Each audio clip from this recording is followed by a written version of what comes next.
Grabe, nakaka-nervyos 'no? Eto na, yung portfolio na ibinibigay sa mga judges, especially before mag-start yung preliminary interview. So, yung mga judges will have the chance or opportunity to browse yung mga basic information ng mga candidates na ija-judge nila. So, yung picture diyan, tapos yung mga basic information, mababasa din nila yung advocacy. And sa pagbasa nila, magkakaroon sila ng basic idea and ite-test nila kung legit na yung advocacy, kung magtutugma yung answer nila sa preliminary interview, at madedetermine talaga nila kung ano yung advocacy na eme-eme lang, o di ba? Kaya dito, na screenshot natin yung portfolio ni Michelle D. And mamaya, basahin natin kung ano yung laman ng advocacy niya sa Miss Universe app. And you can also check yung profile ni Michelle D. These are the 10 members of the selection committee. In short, sila po yung mga judges. And I'm very sure, correct me dito na nabigyan sila ng portfolio each. So, they are composed of 10 members. So, mukhang 10 na portfolios yung binigay sa kanila na i-browse nila. Tapos, kung mapapansin nyo yung mga information as compared sa Miss Universe app, mas marami yung mga info ng mga each candidates na yan, no? Para meron silang i-review before mag-conduct ng preliminary interview na gaganapin in just a few hours from now. Totoo nga yung sinabi ni Ma'am Liliana. So, naging judge siya noong 2018 nung nanalo si Catriona Gray. So, nabigyan siya ng portfolio na katulad ng pinakita ko kanina. And nasabi niya na importante talaga ito para at least magkaroon sila ng idea sa mga candidates, no? And talagang mahuhuli nila kung sino yung nagsasabi ng totoo, kung sino yung legit ang advocacy, at kung sino yung ganda lang, nasa katawan lang, yung mga ganon na kandidata. Kaya, importante talaga yung preliminary interview. Ito naman ngayon yung preparation ni Michelle D. O, di ba? Talagang importante na mag-rehearse, especially sa mga Q&A, kasi may mga lawyers, may mga doctors na judge, may mga celebrity talaga, mga influencer na diverse yung magiging question sa'yo. Kumbaga, parang nagre-review ka before board exam na, for example, sa nursing, no? Nire-review mo yung community health, fundamentals, ethics, mga ganun, no? So, wide variety of fields na dapat mong i-tackle kasi baka merong isa doon ang pwedeng ibato sa'yo na question. So, talagang dapat handa ka. So, buti na lang, merong talagang team na nag-aalalay sa kanya para magkaroon pa ng options na in any case na magkaroon siya ng ganitong question, at least alam niya kung paano ibabanat. O, di ba? Short disclaimer lang tayo. Hindi ko kilala ang mga judges personally and hindi ko rin kilala si Michelle D. But then, syempre, bilang isang pageant fan, andito tayo para nag-update and konting research, basic knowledge lang para at least alam ko yung i-explain ko. And I am not perfect, kaya may mga nagsasabi minsan na mag-research ako, yung mga ganon. Pero kapag nakapag-research naman na ako, may magsasabi na, hala, parang mukhang kilalang-kilala mo yung mga judges yung mga ganon na mga comment. Kaya, ay nako, dead man na lang. Pero kapag medyo below the belt na talaga yung mga bashing, syempre, auto-block na lang. O, di ba? Kaya, let's continue. Para sa mga nagtatanong, how to vote for Michelle D para sa fan vote at hindi tayo maa-unplace para makapasok siya sa top 20. So, punta lang kayo sa Miss Universe app. I-download nyo yan from Google Play Store. So, ito yung paraan. Ito lang yung simpleng instructions. So, punta kayo dito sa Play Store and then i-click nyo, tapos i-type nyo yung Miss Universe, and then Miss Universe, ito yung makikita nyo, ayan. Miss Universe, kapag na-download nyo na, i-open nyo na siya. So, parang dito, i-open natin. May makikita kayong ganito na app, and then i-open natin siya. So, ayan, yung itsura niya. So, meron kayong makikita dito, list of candidates, tapos mayroong home, delegates, tapos eto yung vote agad. So, i-click nyo ito, and then pumunta kayo dito. Ayan. So, syempre, piliin natin si Philippines. So, hanapin natin yung letter P. So, nasa letter G na tayo. So, letter I, letter L, malapit na. Letter M. So, eto na letter P. And, i-click nyo na si Michelle D. So, syempre, nakapag-vote ako noon. 1, and then, buy more. So, pwede kayong bumili ng votes, parang ganito. Ayan siya guys. May mga corresponding amounts.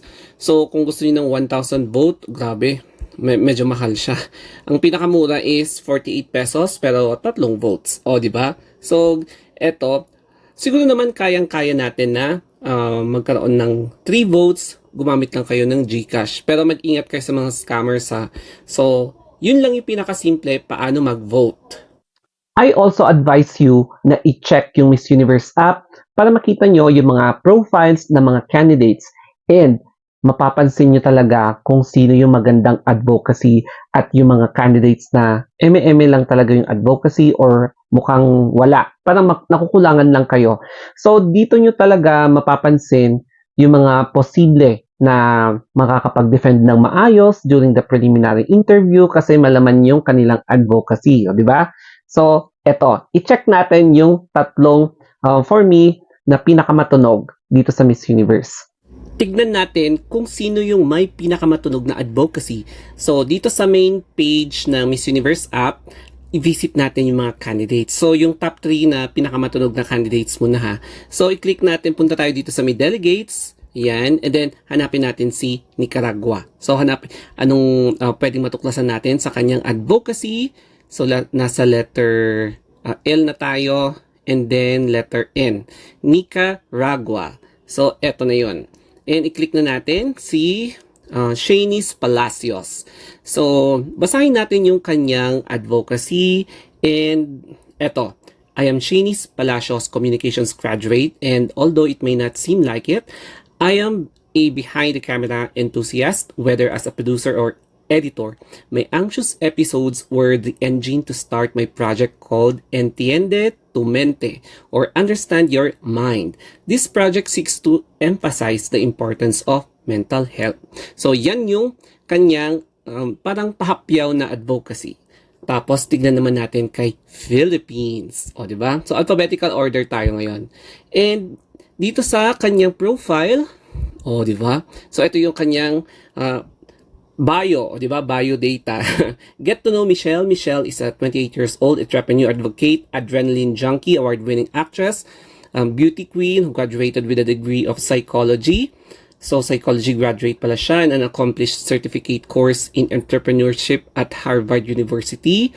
And then, founding a series of businesses that focus on health, multimedia creation, Web3 adoption. Tapos, she is also the president of Inner Peace Foundation. And notably, her lifelong mission is towards autism acceptance. Tapos, meron pa, growing up with 2 autistic siblings inspired her to work closely with advocacy groups nationwide.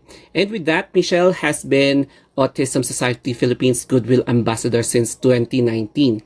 O, diba? So, malaman yung kanyang advocacy. And of course, tignan natin kay Miss Thailand. Punta tayo kay Thailand. Hanapin natin yung ano niya, yung profile niya. So, ayun. And eto na nga, Miss Universe Thailand. So, ang ano sa kanya is women's financial empowerment. So, get to know Antonia. So, Antonia is a young female entrepreneur who values the essence of being financially independent.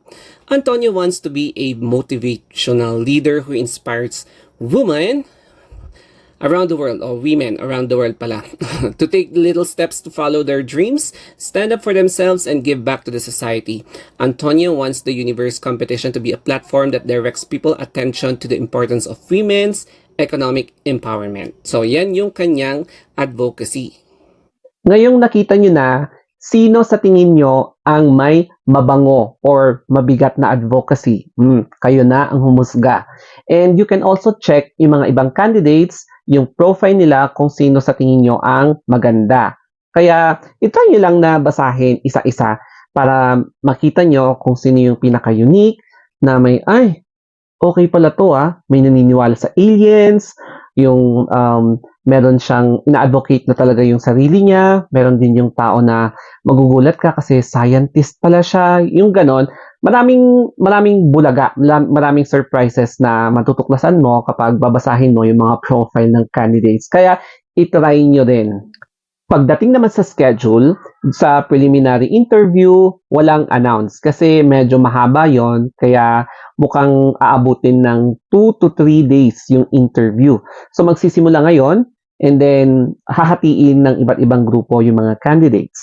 And then, pagdating naman sa preliminary competition, ang nakaschedule is November 15.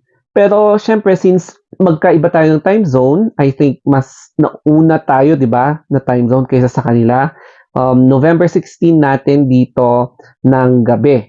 So November 16 ng 11:20 if I'm not mistaken. You can correct me dito.